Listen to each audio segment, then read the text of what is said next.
Rose is out indefinitely as he will undergo surgery to repair a medial meniscus tear in his right knee. After playing in more than 97% of the Bulls games over his first 3 seasons, Derrick Rose has only played in less than a third of Chicago's games over the last 4 seasons. So with the word of another injury, his peers have tweeted the following. LeBron James, man, feel bad for D Rose. Keep your head up, homie, and stay strong, G. John Wall, prayers up for the homie D Rose. Wish you a speedy recovery. We welcome in our NBA analyst, Tim Legler. Tim, obviously this has been the story from last night, dominating the headlines until this morning. Give us your thoughts on his future, Derrick Rose, as a player in the NBA. You know, obviously none of us have a crystal ball. I can just speak from experience of having gone through some of the issues that he's dealing with now.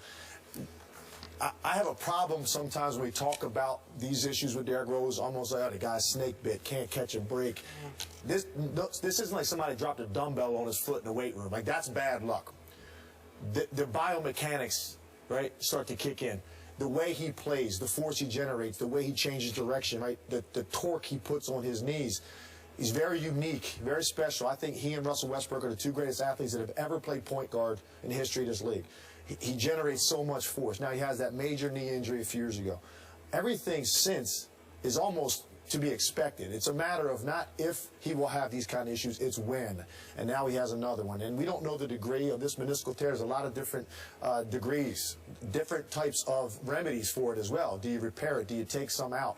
Every time they're going into this knee, whether you repair it or you take some meniscus out, it alters how good he's going to be in the future. It just does. The one thing they have not been able to do with all their medical advancements, and I know it's a lot better now than it was when I hurt my knee, 1996, right, 20 years later almost, I know it's better what they can do. They still can't regenerate meniscus.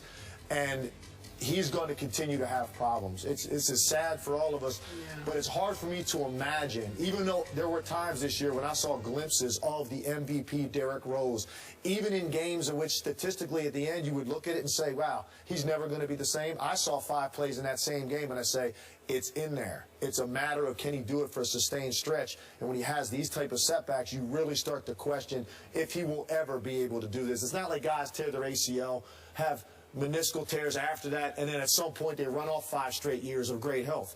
I don't think that's going to happen for Derrick Rose. So the question really becomes, what is he going to be for the rest of his career? You know, is he going to be a mediocre point guard? Is he ever going to come close to the level that he was at his best? I don't think that's ever going to happen. Well, I was getting ready to ask you that question. What do you think he's going to be? I think he's going to be a guy that unfortunately is going to have a very difficult time altering his game to be a top shelf point guard. Right? Which means, is he ever going to be a great shooter? No, I don't think he ever is going to be a great shooter. So the thing that separates Derrick Rose from most guys in this league is his ability to accelerate from 28 feet and get to the rim in one dribble before that backline defender can get there. That is what made him special. I don't know that he's ever going to be able to do that on a consistent basis anymore. And whether it's physically, mentally, what he's probably going through and doubting his ability to want to do that and play that way are going to affect the way he plays the position. And I don't think he's going to have the skill sets to be a dominant player without playing that way. So I think he's going to be, you know, a good point guard, but he's never going to be an elite guy. I don't think he ever will be again, because this is going to continue, in my opinion. And I might be completely wrong about this, and I hope I am. But I just know that once you start to go in this direction with your knees, very rarely do guys turn it around and they get back to a long period of health. You're saying we won't see him healthy again? You know, he might be healthy, but we're not going to see him at the elite level that he was, because he played the game a certain way, and I don't know that he can ever play it that way, that effectively again. He'd have to make some serious changes to his game, and I just don't know that guys can do that when you've played the position one way your whole life, and athletically the way he's built, he needs to play it that way. Your operative word that you said a couple of seconds ago was, can he do it mentally? I don't have any doubt he could do it physically, but mentally I have grave doubt for his sake about, and I'm with you, he will never be that Derrick Rose who won MVP again. But by way of example, I look at a Dwayne Wade. You went through your ACL tear and other, you had some meniscus tears too. Correct, 4 of them, yeah. 4 of them, okay.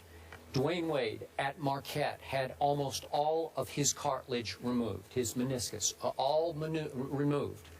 And yet, under the guidance and tutelage of the great Tim Grover, who has obviously trained Michael Jordan, has trained D. Wade his whole career, Dwayne has managed it by doing the right exercises and the right drills to keep the gap between the bones, because this is your cushion. But Dwayne keeps his gap as wide as possible so that they don't touch during games when he explodes.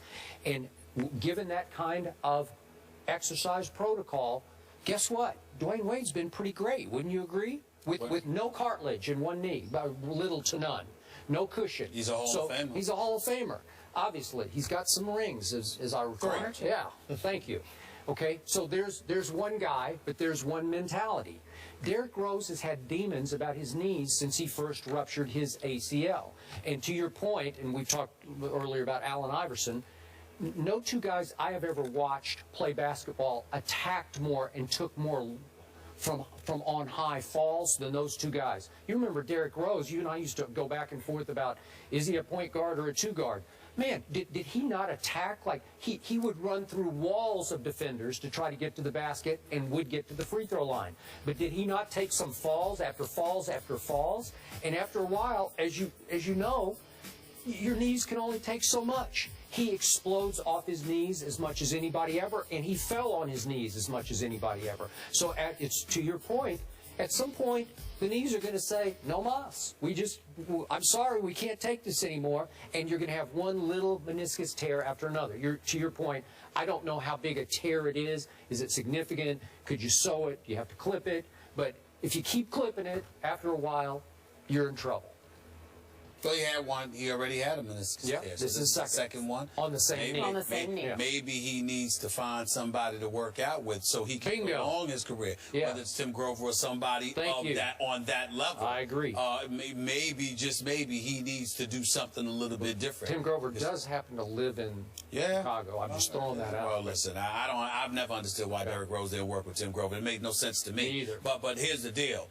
In the end, what it comes down to is that I look at the other point guards, particularly in the Eastern Conference. We ain't even going to the West. Let's just stay in the East.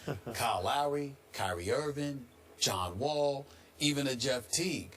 I'm looking at a Derrick Rose, and I'm thinking, Tim, he's of the mindset, it's not enough for me to be just healthy enough. I got to be on a level where I get to sit there and do what I customarily could do, because look at these brothers I got to compete against. And I don't know if it's in him to answer that question in the very, very near future.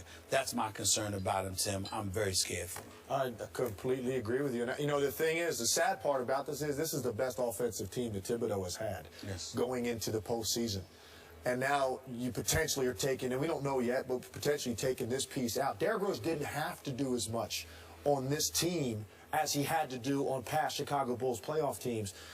But I don't know, is he ever going to be content being that? Yeah. I don't know that he will be. Skip threw this out there. Skip feels that the Chicago Bulls at times have looked better without Derrick Rose, and that they could arguably be more formidable without him in the postseason. I completely disagree. To that you say what? I would disagree with that as well, and I'll tell you why. It's one thing in a regular season to see guys perform at a certain level. When you get into the playoffs and one team is locking into you defensively and they're making adjustments and taking things away, and now they can limit the effectiveness of a Pau Gasol or a Jimmy Butler, who, you know, Jimmy Butler has never averaged more than 13 points a game in the playoffs. Pau Gasol hasn't played in the playoffs in 3 years. And when he did, he was a 13-point guy in the playoffs. When one team is locking in and saying we're taking things away, Derrick Rose was the one guy that athletically could trump great defense because he could just break you down and go make a play. They don't really have that on their roster. But you're still talking about the old Derrick Rose. I didn't see much of that guy this year. You said you saw flashes. I saw a big flash on that game right before the All-Star break, the Thursday night game against Cleveland, when he went for 30 and 41 minutes. That was really the only game I saw all year where I said, hey, there's that guy. I saw a lot more than that. And in fact, remember the game that he had, I think, 11 turnovers, 1 assist against Golden State, and they beat the Warriors? Yeah, I remember it. Go back and watch the game, because I watched every play of that game. And the next day he got beat up statistically. Oh, he's never going to be the same. Look at 11 turnovers. Watch the game. He had 5 or 6 plays in that game that were Derrick Rose from MVP season. And I say to myself, man, it's in there. He just isn't trying to do it every possession. Right. And he's clearly rusty, you know, does have more And he was pacing himself because his whole mission, Tim, was to get through the season. I agree. Get through the season. So I did see it more often than, you know, just a couple of times this year. Just it wasn't consistent, and I don't think he really felt like he had to I was always holding out hope that, you know what, when they get to more meaningful games, you're going to see a lot more glimpses of Derrick Rose.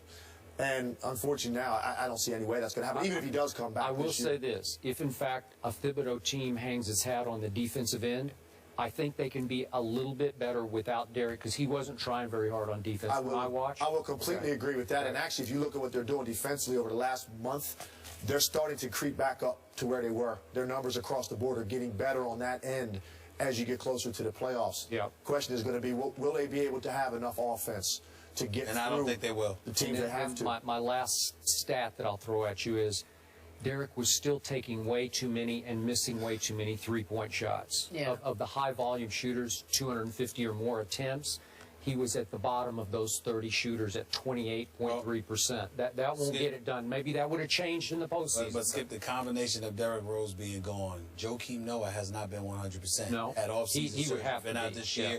He has not been 100%. There is no guarantee that he's going to be 100% come playoff time. And when Joakim Noah is out and Pau Gasol is your big man, the lane is as wide open as Broadway on a Sunday morning. But Noah looks like he's everybody's back. through there. I mean, he looks back now. I don't know how hurt he is. I don't know. Yeah. Tim, before you go, correct me. Who did you have coming out of the East?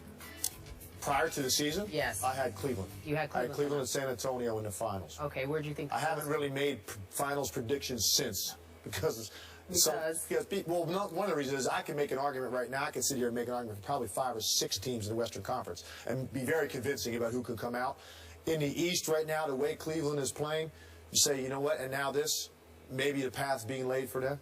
Okay. But I think it's going to be Cleveland and Atlanta most likely now in the Eastern Conference Finals with Cleveland getting there. In the West, I'm still not sure. How far do the Bulls go without a Derrick Rose?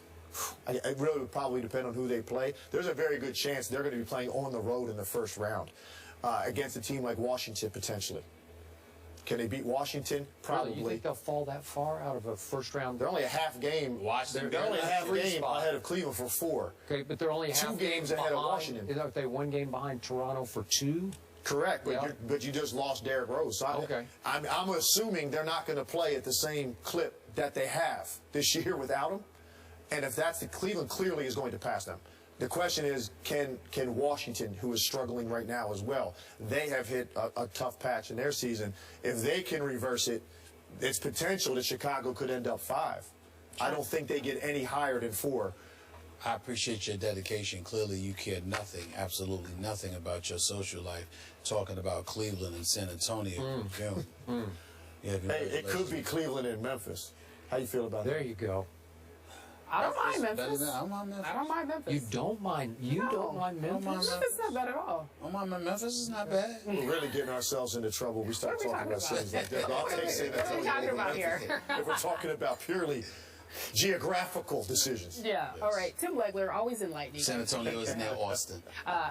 When we come back, ladies and gentlemen, take a look at this photo. It's a throwback photo that our producer, Delina, was able to find. Pretty interesting. It's a young Jaleel Okafor and Carl Anthony Towns in high school hanging out at Cameron Indoor, perhaps a foreshadowing of their future. But let's talk about their future. NBA choices, 1 and 2. You decide. The fellas will weigh in after the break. We'll be right back.